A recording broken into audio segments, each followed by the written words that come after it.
at 40 miles per hour. Expected hazards include 60 miles per hour wind gusts and small hail.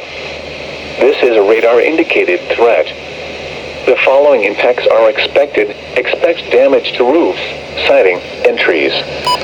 Locations impacted include Eldred, Haypress, Woody, Walkersville, Hillview, Carrollton, Patterson, Belltown, Burden, Whitehall, Barrow, Woodhouse, Wrights, Greenfield, and Athensville. Bro. Seek shelter inside a well-built structure and stay away from windows. The storm is capable of producing damaging winds. Tornadoes can develop quickly from severe thunderstorms. Seek shelter immediately in an interior room on the lowest floor of a well-built structure.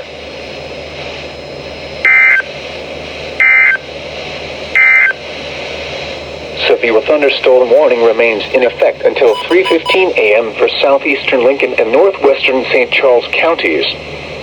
At 2:59 a.m., a severe thunderstorm